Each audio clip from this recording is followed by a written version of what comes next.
이어서 생활경제 소식 전해드립니다. 첫 번째 키워드입니다. 서울 떠나는 20, 30대. 서울을 빠져나가는 사람들, 탈서울이 가속화하고 있습니다. 2015년부터 지난해까지 6년간 341만여 명이 서울을 탈출했습니다.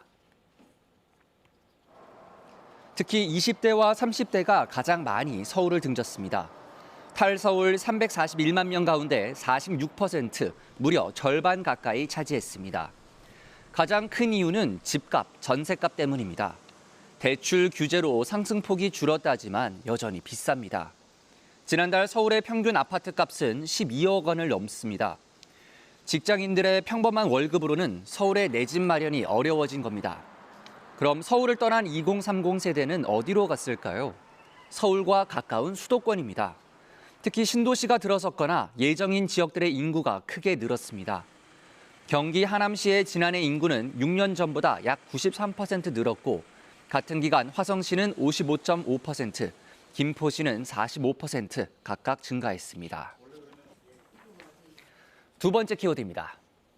수능일 은행 10시에 엽니다. 내일 있을 2022학년도 대학 수학능력 시험에 맞춰서 은행의 영업시간이 조정됩니다. 수능일인 내일은 은행 영업시간은 오전 10시부터 오후 4시까지입니다. 다만 공항이나 공단 지역, 시장 등 점포의 위치에 따라서 탄력적으로 운영하는 곳이 있는데요.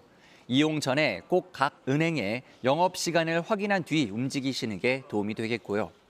이날 증시와 외환시장도 보통 때보다 1시간 늦은 오전 10시에 개장합니다.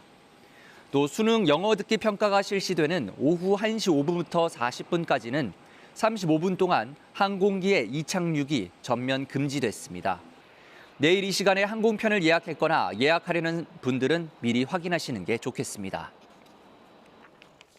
마지막 키워드입니다. 월급날 임금 명세서는 필수.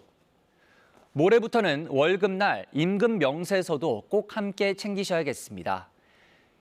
이 임금 명세서에 꼭 있어야 하는 항목들 짚어드리겠습니다.